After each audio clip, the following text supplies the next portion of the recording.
les petits et les grands dans le royaume. Il y a longtemps que je voulais partager ce sujet et ce matin, comme je suis à nouveau en train de le méditer, je vous le partage enfin. Pourquoi Dieu confond-il les puissants avec la louange des enfants? C'est tellement incroyable d'entendre dire de la part de Dieu qu'il a fondé sa force par la bouche des petits enfants et de ceux qui têtent.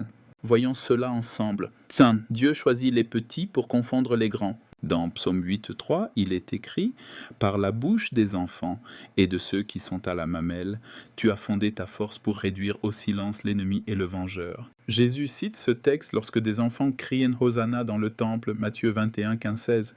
Les chefs religieux protestent, mais Jésus affirme leur louange. Dieu ne bâtit pas sa victoire avec les puissants, mais avec le cœur humble. 2.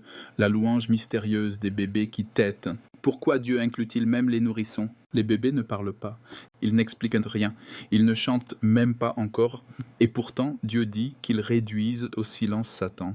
Leur existence même est une louange, leur vie pure proclame la gloire du Créateur, leur respiration est une prière, leur innocence est une prédication, leur confiance totale est déjà une foi. Ils révèlent que la vie vient de Dieu et cela suffit pour faire taire l'accusateur.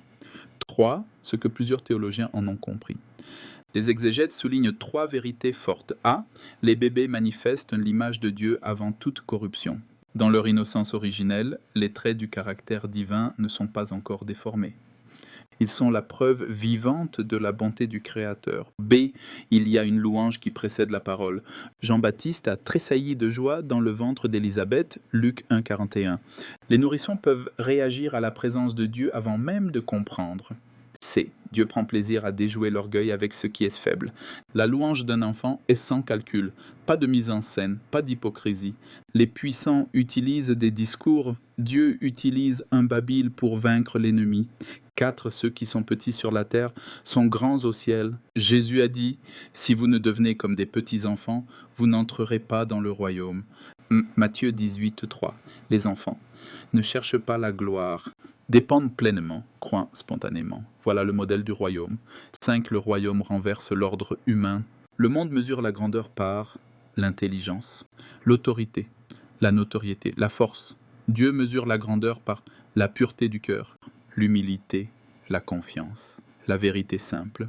Dieu a choisi les choses faibles du monde pour confondre les fortes. 1 Corinthiens 1, 27. Les enfants en sont le témoignage parfait. Conclusion. Quand les plus petits adorent, le diable se tait. Quand la pureté confesse Jésus, l'orgueil tombe. Les nourrissons louent Dieu par leur existence. Les enfants louent Dieu par leur spontanéité. Les humbles louent Dieu par leur foi. Dans le ciel, les plus grands seront ceux qui auront été petits devant Dieu. Serge le prédicateur t'encourage.